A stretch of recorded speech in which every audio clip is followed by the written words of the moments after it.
Hi, I'm Mark. Let's take a look at nodes.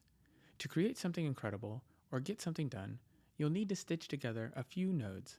A good way to think about nodes is that every node is a worker on an assembly line. They each have a specific task that they then hand off to another node, and another node, and another node until a workflow is complete. Stitching together nodes is a fundamental part of Odyssey, and we're glad you're taking the time to learn how they work. First, it's best to understand what each node does. Click a node and navigate over to the inspector on the right-hand side. We've tried to give a simple explanation of each node and then tips on how to use it. To add a node to your canvas, simply drag it, click Add to Canvas, or select a node and press Enter. Some nodes are very simple, like this plain text node, and some nodes are complex. For example, Stable Diffusion.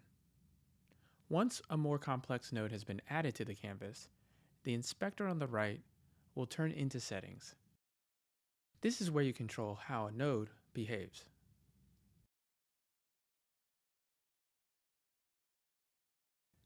Every node has an input and an output. Some nodes will have multiple inputs, and some nodes will have multiple outputs. To connect nodes, simply select the output target and drag it to the input target of another node. Inputs and outputs have some restrictions. Typically, an input will explain what it's looking for from an output. For example, you can't connect a text output to an image input, but you can connect a text output to a text input. When nodes can be connected, their border will turn blue.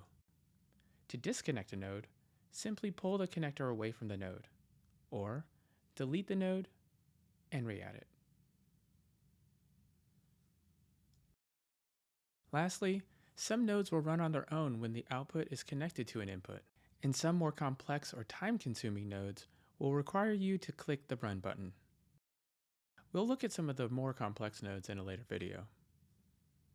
For a full list of all our nodes and what they do, visit odysseyapp.io/nodes, or simply drag a node onto the canvas and try it out. Thanks for watching, and we hope you enjoy Odyssey.